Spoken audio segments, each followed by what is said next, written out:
digression. No. I'm not having it. I mean, is it food we're talking about? Definitely. It's very juicy. Come on. But I'm just stating facts.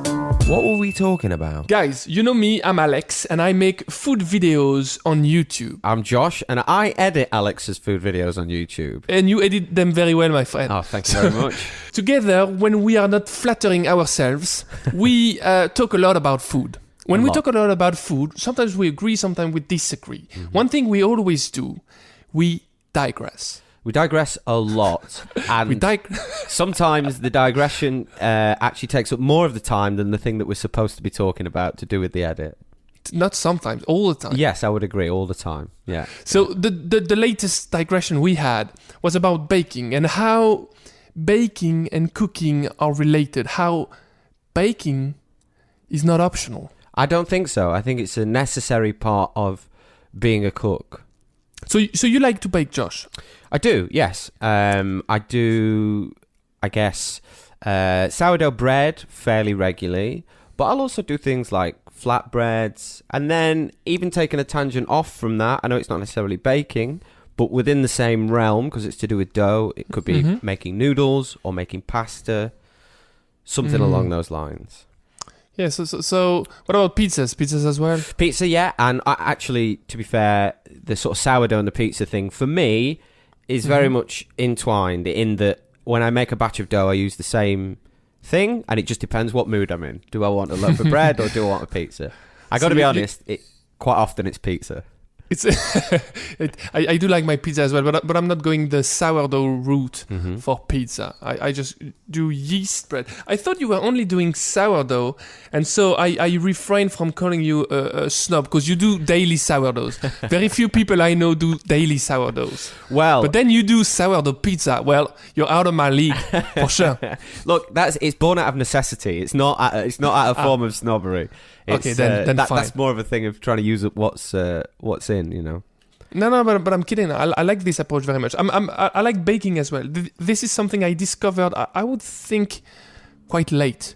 Okay. This is something I did. So as a kid, I used to bake bread with my dad, but all our breads, all without any exception, were really bad. Yeah. Like tough, inconsistent, too salty or bland. The flour was never on point. And then I along the way when I really started baking regularly, I just understood something about bread, very basic. You need to proof the dough, you need to use a decent flour, you need to use some proportions. Anyway, what I'm just saying, I'm baking regularly right now, and I wouldn't go back.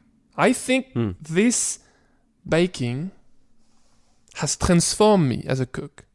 How so? What do you feel like baking has given you that cooking before baking didn't give you? So I'm going to make an analogy. Okay. So I would say probably a year ago, I got myself a 3D printer in my studio. Mm-hmm. And the way this works, when I get a new tool in this workshop / kitchen, is it kind of unlocks a whole new array of things I can achieve. And when I got this machine, I thought, I've seen a bunch of people online just doing sculptures with their 3D machines, and I thought, well, this is useless. And then when I got mine, there was this handle that I wanted to make for my camera, so I made one. Mm-hmm. There was this thing that I made for as a knob for my oven, so I made one.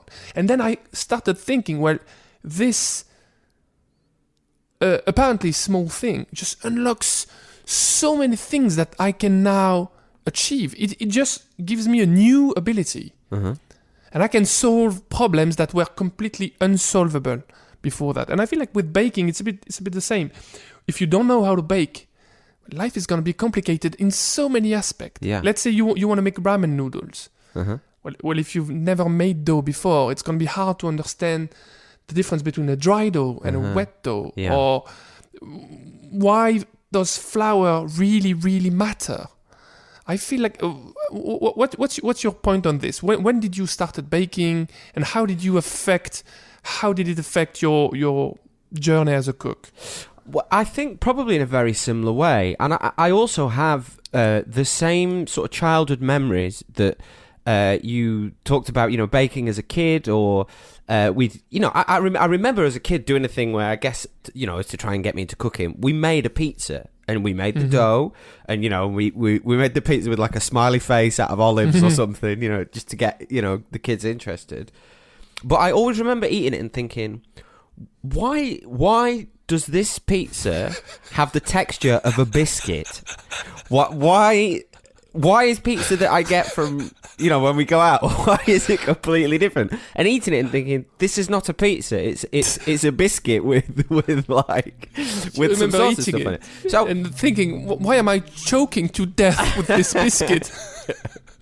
Now, I get that there was a sense of satisfaction of even being able to make that thing, but I think it set a thing in my head that was like, it is impossible to make bread sort of products like pizza or loaves of bread or a baguette or whatever it is. It's impossible to make that at home because you have to be a baker to do that. Because I've tried to do it at home and it hasn't turned out the same.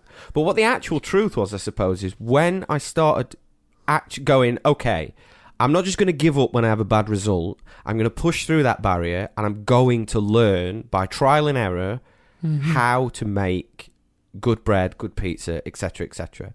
And I'm not there. I don't think I ever will be at the end of that journey. I don't think it ever ends. I think you always keep learning. You might not end up like a professional baker. Maybe yes. But now, I think, the satisfying thing is I have the knowledge to understand why that pizza, when I was a kid, came out like a biscuit. Okay, because it was to do with gluten development. There was very little of it, and it would have been the amount of time that I'd let the dough rest, and it would have been, the kneading technique, and also the hydration of the dough. And actually, the other thing that it makes me think is, I know how to make a biscuit. So you learn something. Yeah. So the main point that I'm getting at, I suppose, is that once you open that door and start off down that path, I think there's just such a huge universe of possibilities and learning opportunities that will enrich you as a cook, as a person, as many different things. Because let me add one more point to that, and that is that I think I reached a sort of a fork in the road with cooking, where I thought I'm getting kind of bored of the meals that I'm cooking, and I've got a certain repertoire of recipes that I follow, and that's kind of that. Now, either I can go down the road of going, well, I'm going to start buying really expensive, exotic ingredients to try and put some zest and some pep back into my cooking experience. And that would be, more extravagant, more expensive, more exotic, etc. Or I can go down the route that is the simplest ingredient, flour and water. So it's either I expand and go outwards, or I dive deeper inwards into this apparently very simple thing. And I know you enjoy anything that's like that. It seems very simple in terms of the amount of ingredients, how expensive it is, etc. But actually the real golden nugget in it is the knowledge that you gain of just a simple process. Yes, these products are always the most rewarding. I think so. I'm going to bounce back on something you said about childhood. So one thing you said was really not surprising, but enlightening for me. Like baking pizza with my dad, it was very fun. We had so much fun. Like with my sister and my dad, we would bake bread or we would bake pizza. The two of these, both of them would turn out very, very random. Below average, to be honest. Yeah. And I'm not saying this to criticize. I had a terrific moment. I even enjoyed tasting them, but I thought exactly what you said. I thought, well, bread and pizzas are not possible to make at home. Yes. I mean, we can faff around, we can mess around and do something very remotely similar to it. Yeah.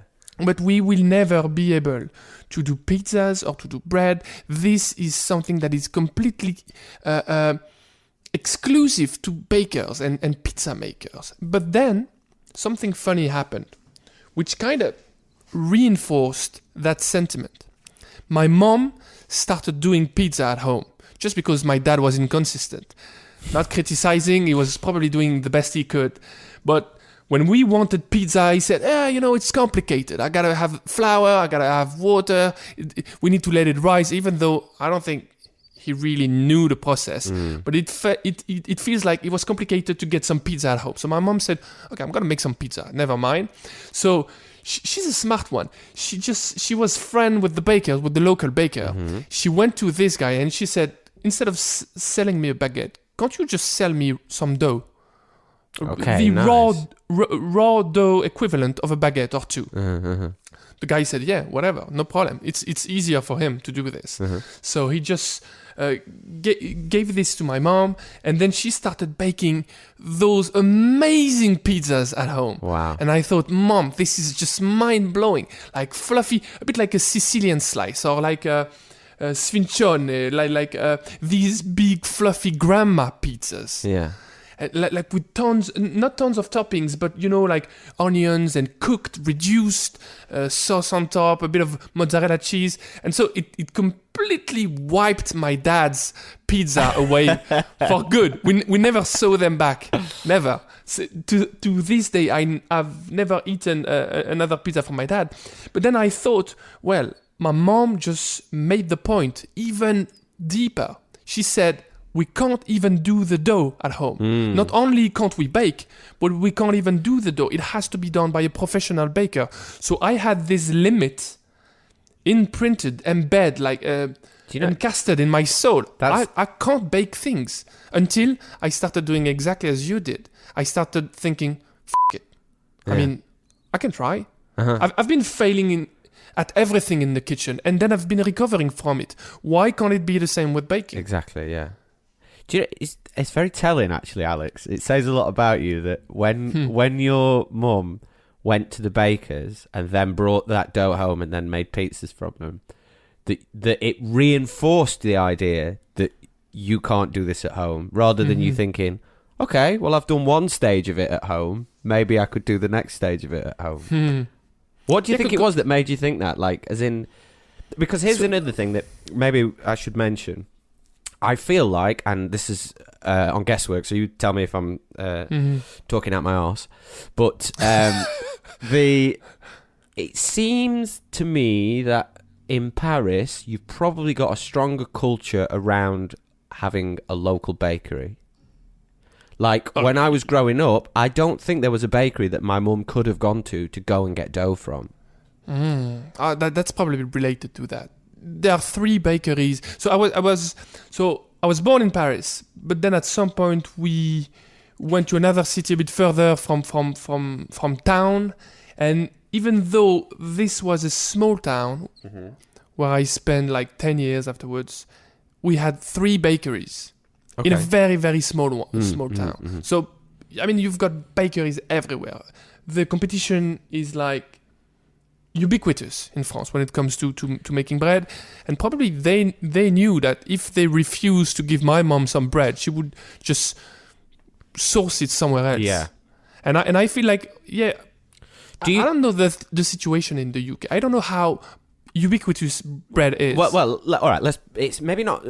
Bread is ubiquitous, but it's more about how people think of bread or where they get it from. So, for example, let me ask you this question. Would you say that the standard practice for where you are in Paris is that people would every day or every couple of days go to the local baker when they want to get bread? Or is the standard that people go to the supermarket and occasionally they'll go to a baker to get the bread? Baker every day. So I would say it's the other way around here, that on the whole, most people buy their bread from the supermarket bread aisle.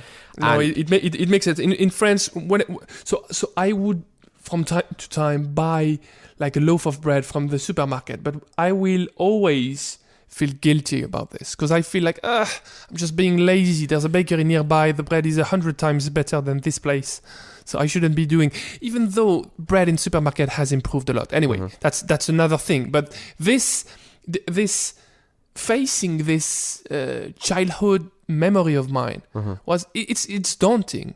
Whenever anybody starts baking, especially if you, let's say you want to start baking today, you never made bread before.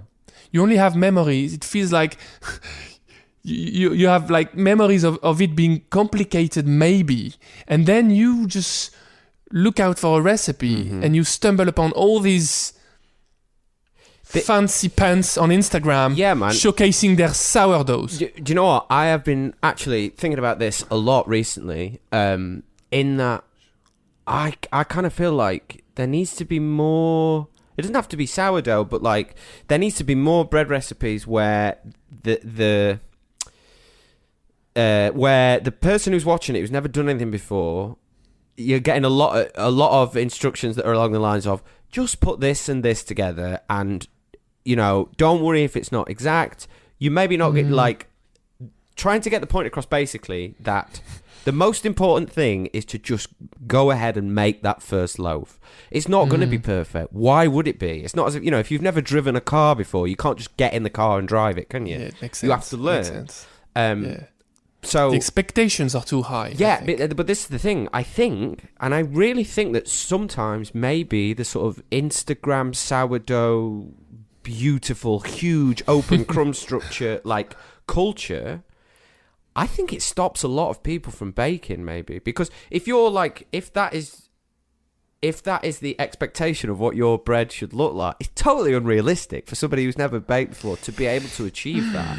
It's so much in pace with it's so much in pace with what Instagram conveys as a whole. Absolutely, yeah. If you could replace your life should be up there, 100%, and our lives is never up there. So yeah, I feel like these loaves on Instagram, they're terrible for expectations. Start with a simple bread and know for sure that it's going to be an enjoyable moment. It's going to be a pleasant experience, but the bread might be just random or lame or just like tough or like underdeveloped. But we need to see more of that, I think, maybe sometimes. Not on Instagram. Instagram is not built on honesty. Maybe not on Instagram. I don't think so.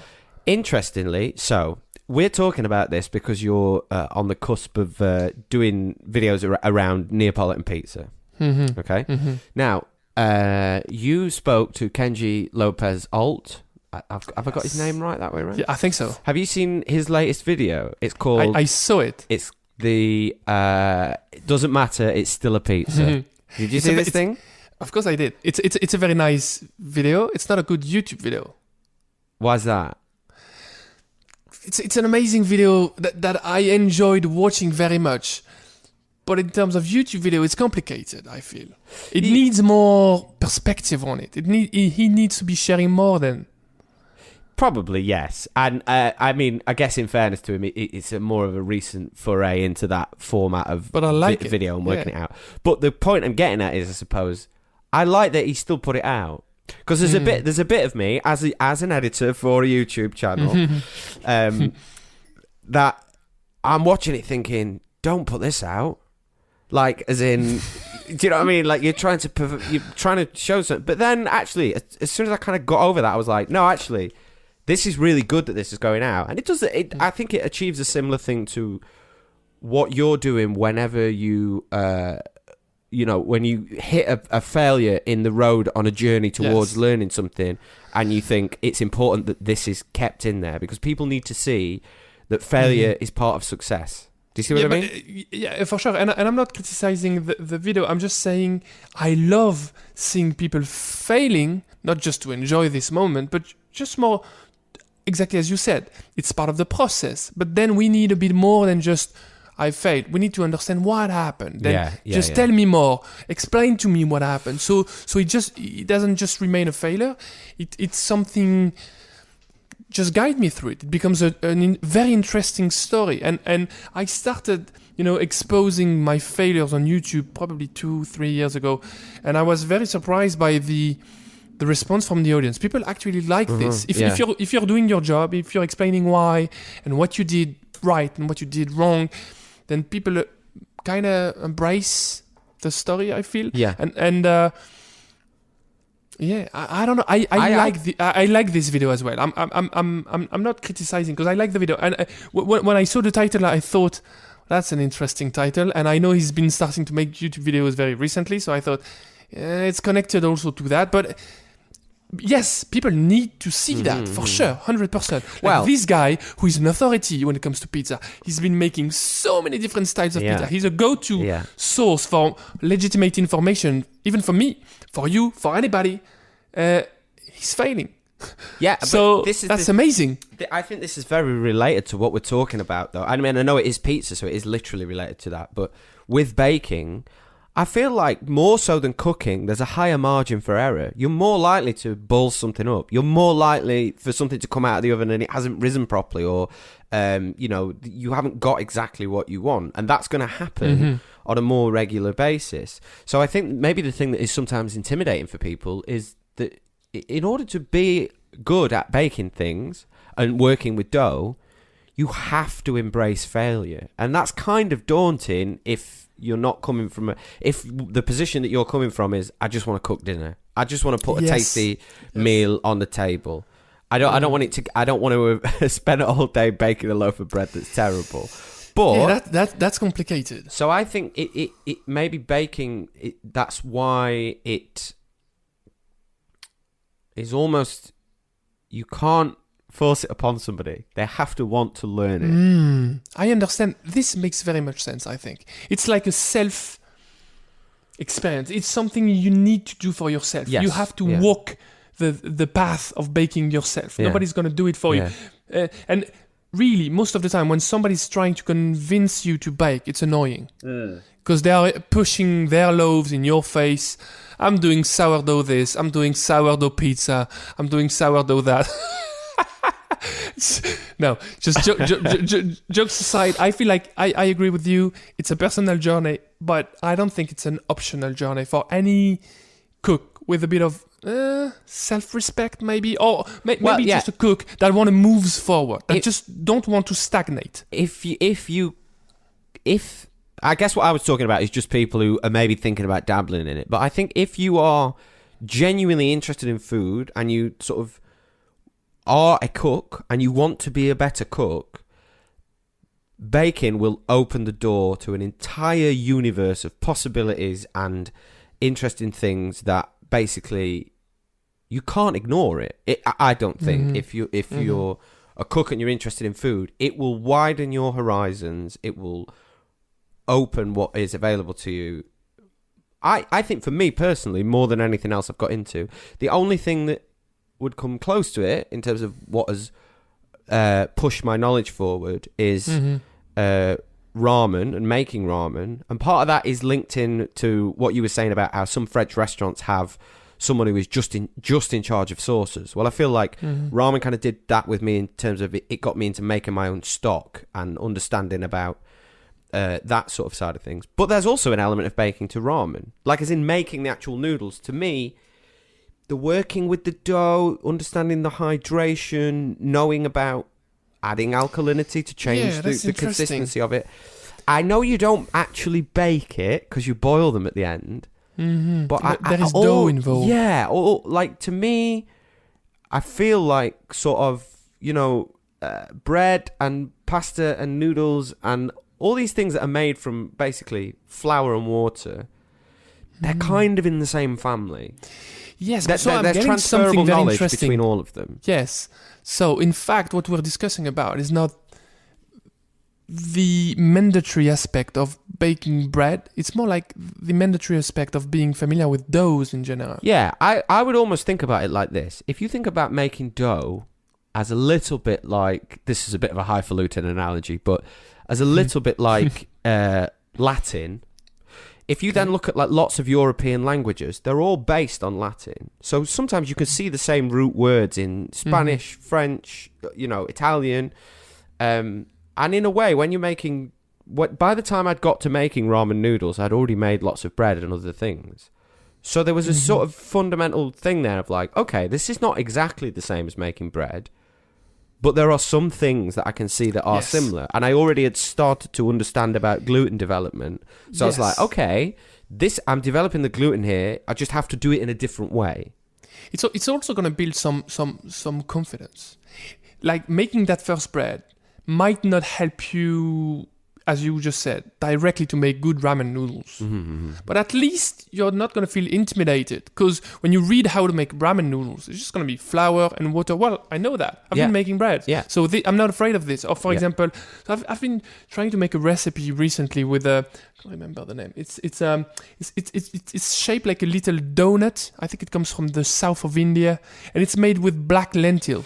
Oh, Can't remember. Yeah, I know what you mean. And that thing, when I saw it, I thought, oh, black lentil. And then I thought, well, if I can get some flour of that stuff, it can't be rocket science. It's another dough. It's just, it seems to be a very wet dough, probably closer to a batter more than exactly a dough. But then again, you know, even through, for example, making sourdough, I would say the consistency of the starter is closer to a batter. But even, you start to make a starter, and after a bit you realise, oh, I can see the gluten developing in this starter before I've put it into the bread. Or I just think that the more and more you are exposed to different types of dough, different consistencies, different types of flour, different ways of baking, blah, blah, blah, it's like it all eventually starts to kind of interconnect, and you can transfer knowledge from one area to another. Like the other day I made durum wheat semolina pasta. I've never used it. I've never done it before. I've always done nice. Like with egg and a normal white soft flour. But I made the durum wheat semolina, and I didn't, other than the initial quantities, that was it. From that, I just went, okay, I've done dough before. I know what I'm doing. I'm just going to trust my instincts on this instead of constantly referring to a recipe or seeing how I should be doing this or that. If you said after sharing this experience that the outcome was terrible, it's not going to prove any point. And the outcome was I threw just it like in the bin. I just basically. No, seriously, how was it in the end? Amazing. So I made orecchiette. Thank you. And I made other sort of twirled pasta shape that I don't even know the name for. But I made it specifically as well because I thought, well, we're in a lockdown. Trofiglie, no? Trofiglie. I don't know. The small... Okay, whatever. Go on, what were you going to say? The name of the pasta, the slightly long like a finger, but, you know, it spins on itself. Twisted. Yeah, Twisted, maybe. like trofiglie, no? It could Anyways, be. Sorry about this one. Digression. No, that's all right. On point. But, yeah, given that we are in a sort of lockdown period at the minute, learning to do that, the next step of that was like, oh, this actually dehydrates so much easier than egg pasta. So it does, and I noticed going through it, this has different properties to egg pasta in terms of the way that it feels, the way that you work with it, shaping it felt different. It was a much drier dough. But I didn't need to know all that because of previous experience with different doughs. It was like, okay, I can handle this. And you were not afraid of this because you just thought it's just another dough. It's just like some type of flour, some types of hydration, maybe a bit more, maybe a bit of oil, a bit of salt, a bit of sugar, whatever. This doesn't change anything. So I'm going to ask you something. Okay.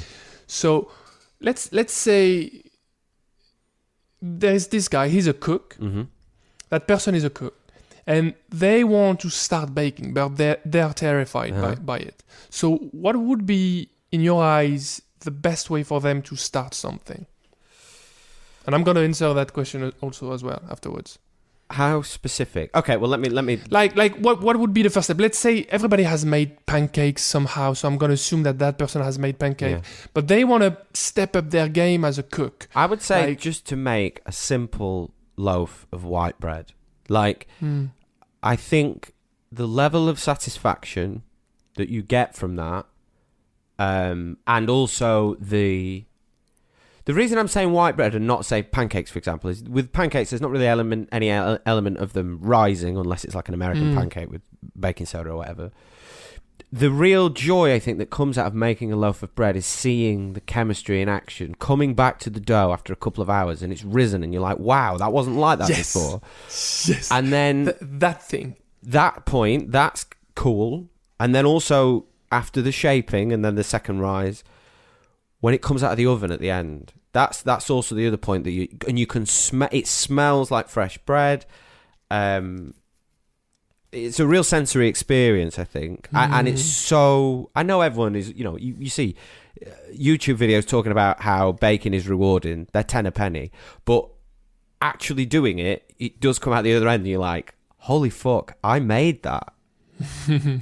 I feel the same. I was about to say pizza at first, and then I thought, well, you won't get the same amount of reward of satisfaction when you get out a pizza from the oven, or as opposed to when you get out a loaf of bread from the oven. There's something about bread, and I think it may be to do with it's almost like the most complex result from the simplest possible input that you can achieve. Yeah, like there's probably some some fascinating aspect of it. Like I just input some as inputs. There was only flour and water. Yeah. And as an output, I've got this golden, fluffy, like mind-blowing dish. Yeah, probably there is some child, mesmerizing something. Even like stuff like I wish my oven door was cleaner, because every time I'm like baking a loaf of bread that's in a bread tin, rather than a Dutch oven or whatever, I always think, I should get the camera out and do a time lapse of this, because seeing that in the like watching the time lapse of the thing slowly rise in the oven, there is something mesmerizing about that. That's almost akin to looking into a fire. Do you know what I mean? Yeah, for sure. I've been staring at my oven for many times, including like just watching, for example, a chicken roast as well, which is less interesting, but still I enjoy sitting in front of my oven and just seeing things evolve in there. But I'm thinking there's a great amount of pride that comes with making bread. When you bring that bread to other people, for example, family, friends, and people say, "Did you make this bread?" There's always a slightly amount of pride and surprise as well. Because it's not... how were you able to do this? And so... Yeah, and feels good. That feeling is definitely great. Yeah, the amount of times that I've been round to someone's... It always happens is that I say, I've baked this loaf of bread. And they go, oh, you've got a bread maker. As in a machine that basically does the whole thing for you. And I just say yes and point at my hands. Like, as in... But it's such a nice such a nice I think that's feeling. the thing. This is something I wouldn't go back. I love to understand food process in the kitchen, and I feel like baking is one of them. Something if cooks have not done it, they should start. Absolutely. Start low, start something simple. Pizza if they want pizza, white bread. Yes, I agree. That's the best thing to start. But that's the other thing. It's going to change their life forever. Yeah. It's going to change. It's the adaptability of the thing. Once you've learnt to make that loaf of white bread, it means that you actually have the knowledge and understanding to be able to start making other things. But a little bit like what you were talking about at the start, suddenly you go from thinking, oh, bread is something that I can't make, bread is something that other people make, to going, I've just made some bread and it's really nice. So yes, I can make bread. It kind of confidence boost to push you further into that world, I think. It's like a godly sentiment. Yeah. It feels like you can create things now, almost from nothing. I can take water and shape it into loaves. Man, that was a good chat. I'm gonna go back and bake something right now. Do you know what? I have actually got dough proofing in the kitchen ready to make sourdough bagels. You, man. So on point. Thank you, man, so much. No worries, man. Good to chat. Have a good one. You Bye-bye. too. Bye-bye.